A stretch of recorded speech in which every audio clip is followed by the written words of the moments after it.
કેમ છો વિદ્યાર્થી મિત્રો?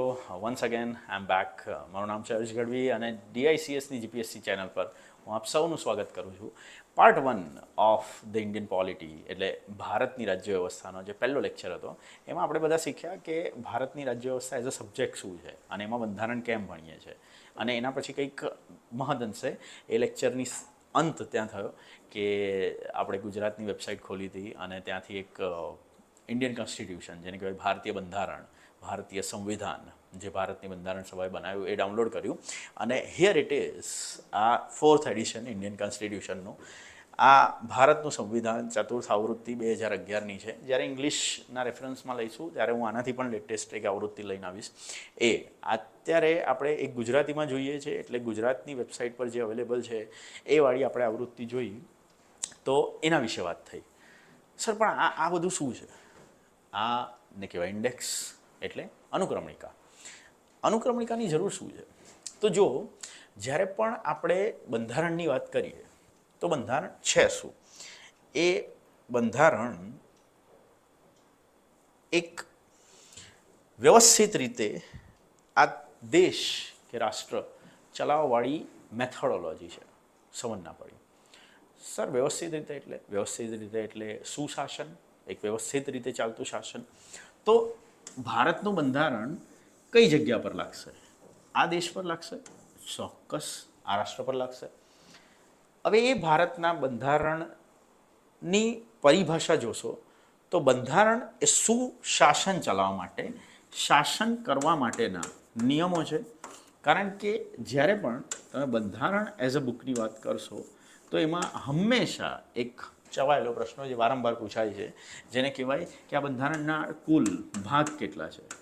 તો આને કહેવાય 22 ભાગ છે અને દરેક ભાગમાં કંઈક ને કંઈક અનુચ્છેદ આવશે. તો અનુચ્છેદ લખેલા છે. કુલ કેટલા અનુચ્છેદ છે? 395 અનુચ્છેદ છે.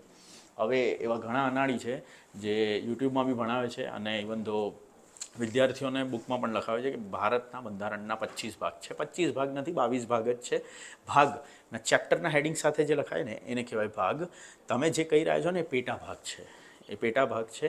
ઇન શોર્ટ એ પહેલું ચેપ્ટર, બીજું ચેપ્ટર, ત્રીજું ચેપ્ટર, ચોથું ચેપ્ટર અને પછી અગર 4A હું લખું છું તો આવા છેલ્લે 22 આ નામ અટકે છે. હું તમને બતાવીશ ભારતના રિયલ બંધારણમાં પણ.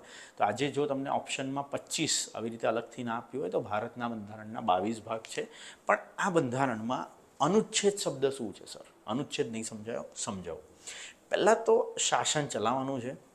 તો એ શાસન ચલાવવા માટે મને બંધારણની કેમ જરૂર પડી? તો ભારતની રાજ્ય વ્યવસ્થા, એમાં રાજ્ય અને વ્યવસ્થા આ સબ્જેક્ટ આપણો થઈ ગયો લાસ્ટ લેક્ચરમાં.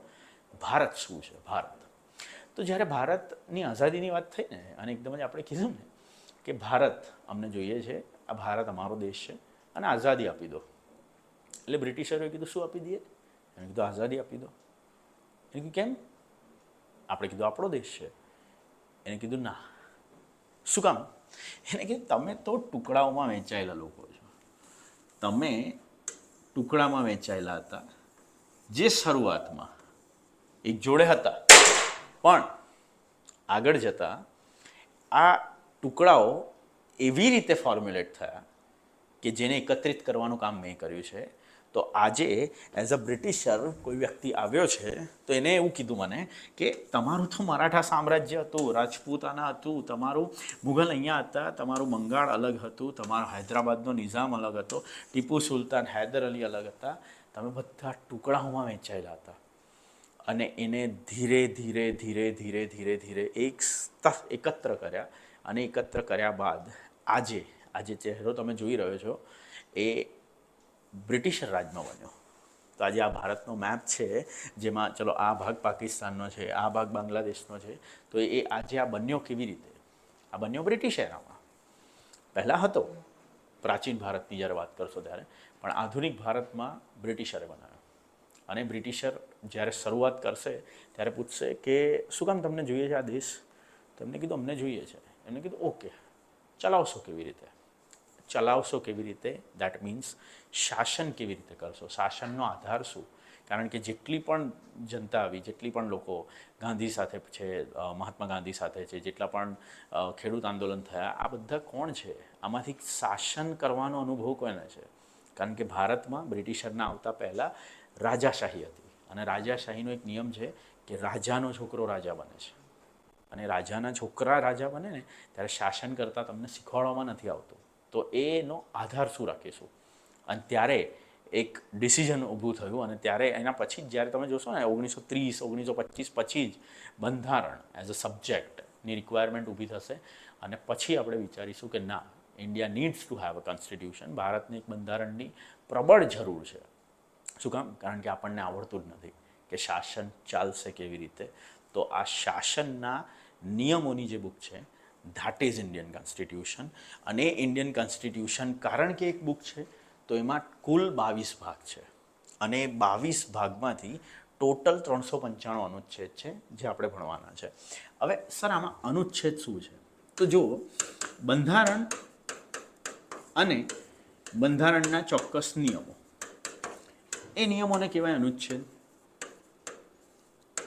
પણ એના સાપેક્ષે દેશ ચલાવવા માટે મારે બંધારણની જરૂર નથી.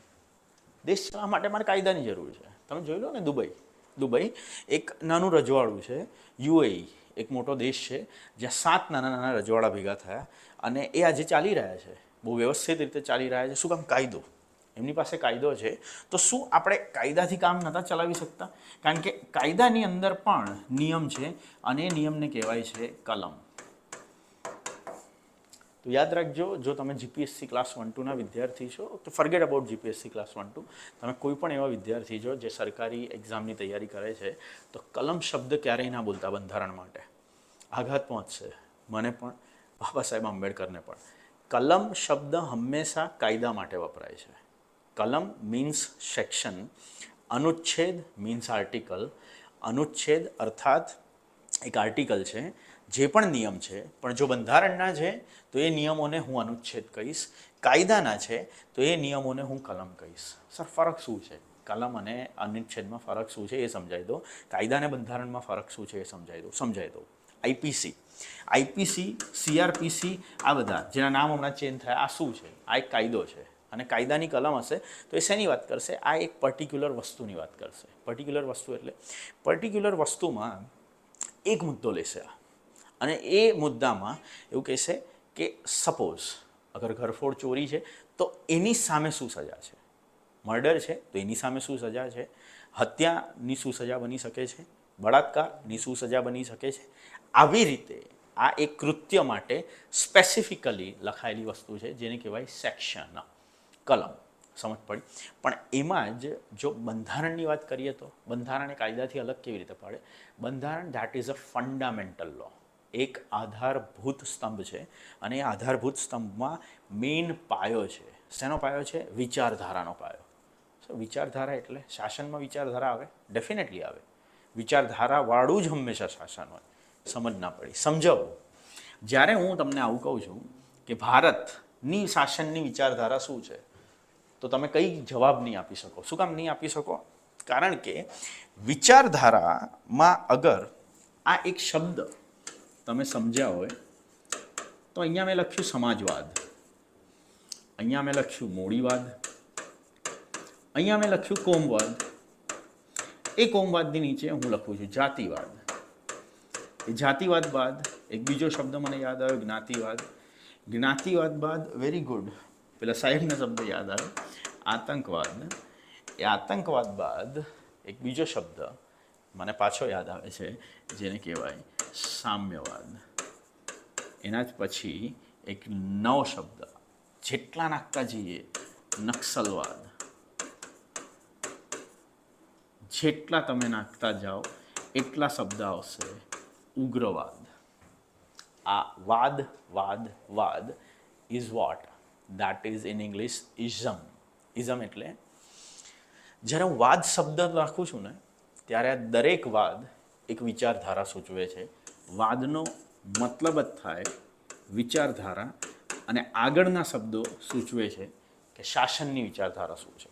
શાસનની વિચારધારા ઇન શોર્ટ સમાજ સર્વોચ્ચ રહેશે અને સમાજની વિચારધારા ઉપર ચાલતું શાસન.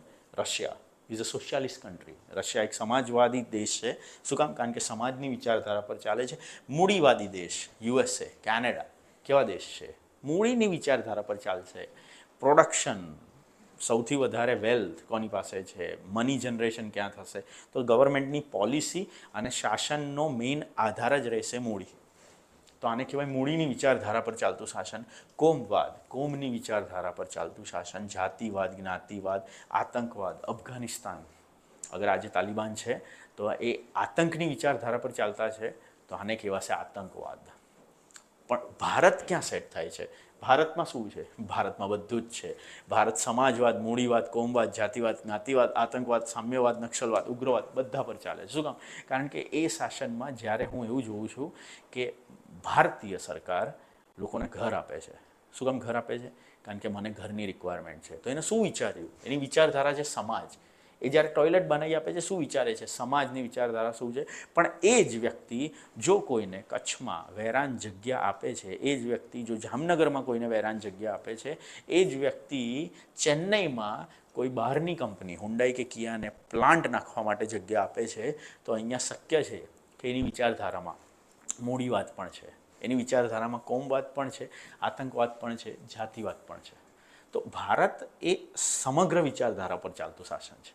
પણ એ વિચારધારા હંમેશા સર્જાશે ક્યાંથી? એ વિચારધારાનો મેઇન આધાર છે જેને કહેવાય લોકશાહી, ડેમોક્રેસી. અને જો ડેમોક્રેસી તમે જોશો ને તો ડેમોક્રેસીના હંમેશા બે ભાગ પડશે. અને બે ભાગ કયા હોઈ શકે? એ બે ભાગ હોઈ શકે, એક પ્રત્યક્ષ લોકશાહી જેને કહેવાય ડાયરેક્ટ ડેમોક્રેસી, અને બીજાને કહેવાય પરોક્ષ લોકશાહી. પરોક્ષ લોકશાહી એટલે ઇનડાયરેક્ટ ડેમોક્રેસી. સર શું ફરક છે પ્રત્યક્ષ અને પરોક્ષ લોકશાહીમાં? ડાયરેક્ટ એન્ડ ઇનડાયરેક્ટ ડેમોક્રેસીમાં મેઇન ફરક શું છે? ફરક એ છે કે જ્યારે હું વિદ્યાર્થીઓને પૂછું ને ત્યાં એ કે લોકશાહી એટલે લોકો દ્વારા, લોકો વડે, લોકો માટે ચાલતું શાસન. એટલે લોકો જ્યારે ચૂંટણીમાં મત કરે એને કહેવાય લોકશાહી? ના, જરૂરી નથી કે એને લોકશાહી કહેવાય. એ લોકશાહી ચલાવવી કેવી રીતે એના માટે ચૂંટણી થાય છે. ફરક ના સમજાયો? સમજાવું. જ્યારે એક વિદ્યાર્થી મને એવું કહે છે ને કે સર આપણે રાષ્ટ્રપતિની ચૂંટણીમાં આપણે મત નથી કરતા, પ્રધાનમંત્રીની ચૂંટણીમાં આપણે મત નથી કરતા, પણ હું મેમ્બર ઓફ પાર્લામેન્ટ, સાંસદ સભ્યની ચૂંટણીમાં મત કરું છું, તો સાંસદ સભ્ય એ કયો? સાંસદ સભ્ય એ લોકસભાના સાંસદ સભ્યોમાં મત કરો છો. તો તમે લોકસભાનો સભ્ય આપો છો, તમે સંસદ સભ્યોમાં રાજ્યસભાના સભ્યો નથી આપતા, તો રાજ્યસભાના સભ્યો પણ અહીંયા જ આવશે. સર સમજ ના પડી. આ જ્યારે પણ વિદ્યાર્થી આવો જવાબ આપે છે ને કે રાષ્ટ્રપતિની ચૂંટણીમાં તમે નથી મત કરતા, ઇન શોર્ટ તમે કોઈક માણસો મોકલો છો અને તમારા દ્વારા મોકલાયેલા માણસો એ પ્રતિનિધિ ત્યાં જઈને મત કરે છે. એટલે ભારતમાં શું પીએમ તમે નક્કી કરો છો? ના, તમે નક્કી કરો છો તમારા ભૌગોલિક વિસ્તારમાં, તમારા જન વિસ્તારમાં આવવાવાળો એક પ્રતિનિધિ કે મારા જન વિસ્તારમાં સૌથી સારામાં સારો પ્રતિનિધિ કયો છે. અને એવા પ્રતિનિધિમાં જો આજે એક પક્ષ મને વધારે કામ કરતો દેખાયો અને એ પક્ષને મેં મત કર્યો અને એમાંથી મેજોરિટી પક્ષ ઉપર ગયો, એમને નક્કી કર્યું કે આપણા દેશનો પીએમ કોણ હશે. જ્યારે યુએસએમાં આવું નથી થતું. યુએસએ આખું આનાથી ઊંધું ચાલે છે. યુએસએની અંદર જનતા નક્કી કરે સીધો હેડ કે મારો પ્રેસિડેન્ટ કોણ રહેશે. તો એ લોકશાહી અલગ છે, આ લોકશાહી અલગ છે. પણ આ બધી તો ચૂંટણીની પ્રક્રિયા થઈ. મને તમે એ સમજાવો સર કે પ્રત્યક્ષ ને પરોક્ષ લોકશાહી શું છે? સમજાવો. પ્રત્યક્ષ લોકશાહી એટલે પંચાયત. પંચાયત જોઈ તમે? પંચાયત ઇન શોર્ટ જ્યારે પણ હું એક શબ્દ લખું, ગ્રામ પંચાયત, તાલુકા પંચાયત કે જિલ્લા પંચાયત, ફોર એક્ઝામ્પલ જો મારે તમને દેખાડવું છે તો હું કશું જ નહીં, અહીંયા આગળ એક નવો વર્ડ જ લખું જેને કહેવાય પંચાયત, અને એ પંચાયતમાં શું આપણને રિઝલ્ટ આવે છે એ તમને સૂચવશે. આ રહ્યું પંચાયતી રાજ અને એમાં પંચાયત. આવી રીતે હું સર્ચ મારું અને જો આ પંચાયતની ઇમેજીસમાં જાઉં તો મારી પાસે કયા ફોટો આવે છે? કેમ આટલા બધા વધારે લોકો છે? કેમ હંમેશા આ બધા ટોળા જોવા મળે છે? આ બીજું કંઈ નહીં પણ આ પ્રત્યક્ષ લોકશાહીનું ઉદાહરણ છે. પ્રત્યક્ષ લોકશાહી એટલે જ્યારે પણ તમે કોઈ પણ વ્યક્તિ, એક નહીં સમગ્ર વ્યક્તિઓ ભેગા થઈને આખી લોકશાહી ચલાવે, એટલે તમે તમારું શાસન કેવી રીતે કરશો એના નિર્ણય પણ તમારા દ્વારા લેવાય ને, તો એને કહેવાય ડાયરેક્ટ ડેમોક્રેસી, પ્રત્યક્ષ લોકશાહી. પણ તમે એ શાસન તમારા દ્વારા નહીં ચલાવો, પણ તમે કોઈ પ્રતિનિધિ મૂકશો અને એ પ્રતિનિધિ દ્વારા ચાલશે કે નોટબંધી કરવી કે નહીં એનો નિર્ણય અમે નહીં લઈએ, રાજ્યમાં લોકડાઉન કરવું કે નહીં એનો નિર્ણય અમે નહીં લઈએ, એ અમારા પ્રતિનિધિ લેશે. તો આને કહેવાય પરોક્ષ લોકશાહી. ડેમોક્રેસી સમજવાની છે અને ડેમોક્રેસીના મેઇન 2 ભાગ સમજવાના છે. શું કામ? કારણ કે આ DICSની GPSC ચેનલ પર આવવાવાળો વિદ્યાર્થી ખાલી પ્રિલિમ નથી આપી રહ્યો, મેઇન્સ પણ આપી રહ્યો છે. અને જો મેઇન્સ પણ આપી રહ્યો છે તો મેઇન્સ માટેના આ કન્ટેન્ટ હું તમને આપી રહ્યો છું કે લોકશાહીના 2 પ્રકાર છે, ડાયરેક્ટ ડેમોક્રેસી, ઇનડાયરેક્ટ ડેમોક્રેસી. અને એમાં જ્યારે લોકો જ પોતાનો નિર્ણય જાતે લે કે શાસન શું કરવું છે, તો એને પ્રત્યક્ષ લોકશાહી કહેવાય. લોકોના પ્રતિનિધિ એ નિર્ણય જાતે લે તો એને પરોક્ષ લોકશાહી કહેવાય, જેને આપણે કહીશું ઇનડાયરેક્ટ ડેમોક્રેસી. પ્રત્યક્ષ લોકશાહી શું? હવે તમને પૂછું કે ભારતમાં કઈ છે, એટલે મહદઅંશે લોકો એક જ જવાબ આપશે કે ભારતમાં પરોક્ષ લોકશાહી છે. ના, ભારતમાં ગામડામાં આજે પણ પ્રત્યક્ષ લોકશાહી છે. એટલે પંચાયત ભરાય છે અને પંચાયતમાં એક સરપંચ છે, સરપંચની એક પંચાયતમાં 5 સદસ્યો છે, પણ એ પંચાયતમાં સમગ્ર ગામ ભેગું થાય છે. એક ઓટલા પર સમગ્ર ગામ ભેગું થાય છે, એક તળાવની પાસે સમગ્ર ગામ ભેગું થશે કોઈ સ્કૂલમાં. શું કામ? કારણ કે આજે પંચાયત ભરાઈ છે. નિર્ણય ફક્ત ભલે ચાલો એ 5 જણ તમને નિર્ણય સંભળાવશે, પણ એ નિર્ણય લેવાશે કોના દ્વારા? નિર્ણય લેવાશે એક ગામ દ્વારા. તો આ GSનો બીજો એક મહત્ત્વનો મેન્સનો મુદ્દો હોઈ શકે કે શું કામ આજે એક શહેરની સાપેક્ષે ગામડામાં વધારે સંપ છે, યુનિટી છે, ઇન્ટિગ્રિટી છે, એકતા છે. શું કામ? કારણ કે નિર્ણય શક્તિ એ લોકો દર અઠવાડિયે, દર મહિને પંચાયત ભરાય છે ત્યારે સાથે બેસીને લે છે. એટલે લોકશાહીમાં એક મેઇન આધાર રાખે છે પ્રત્યક્ષ લોકશાહી. પણ ગુજરાતમાં નિર્ણય લેવા હોય તો એવું તળાવ બી હોવું જોઈએ જ્યાં 6 કરોડ લોકો ભેગા થાય, એવી સ્કૂલ હોવી જોઈએ, એટલા લોકો બી હોવા જોઈએ. હવે એ નથી તો ગુજરાત હું પરોક્ષ લોકશાહીથી ચલાવીશ. એટલે ગુજરાત ચલાવવા માટે મારી પાસે પ્રતિનિધિ આવશે, ભારત ચલાવવા માટે મારી પાસે પ્રતિનિધિ આવશે, અને પ્રતિનિધિઓ ચલાવશે મારા માટે પરોક્ષ લોકશાહી. સમજ પડી? તો લોકશાહીનો તમને અંદાજ આવી ગયો. હવે એ લોકશાહીમાં આપણે સમજતા હતા કે આ વિચારધારા કઈ છે ભારતની દરેકે દરેક વિચારધારા છે.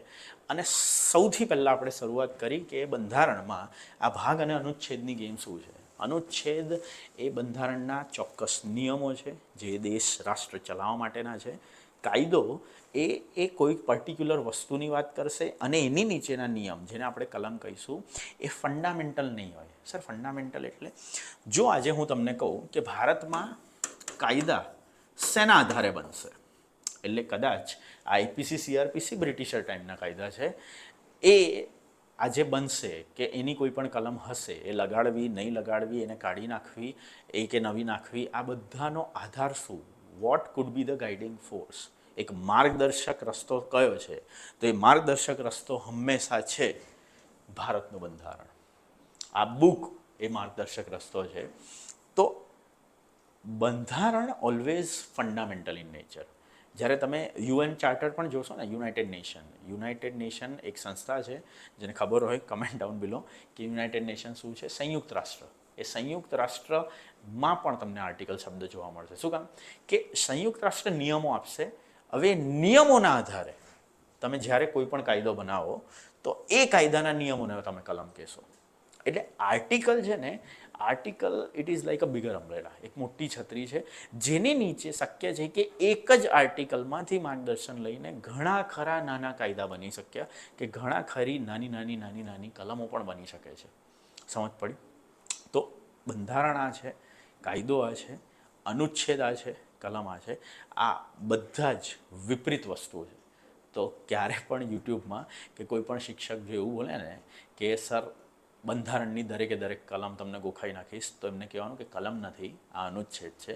અને જો એમના જ્ઞાન તપાસવું હોય ને તો હંમેશા આ તફાવત પૂછવાનો કે સર અનુચ્છેદ અને કલમ વચ્ચે શું ફરક છે. બરાબર? તો આજે આપણે આ સમજાવ્યું. નેક્સ્ટ પાર્ટમાં હું તમને સમજાવીશ કે આ જ બંધારણની શરૂઆત ક્યાંથી થઈ, ઉદ્ભવ ક્યાંથી થયો, અને ભારતને કેમ આ બંધારણની જરૂર પડી, અને કેમ આજે આ બંધારણમાં 22 જ ભાગ છે. આ બંધારણનું આપણે કરીએ છીએ શું, આ બધું જ સ્ટે ટ્યુન નેક્સ્ટ વિડીયોમાં પાછા મળી રહ્યા છે. Bye, see ya, have a nice day.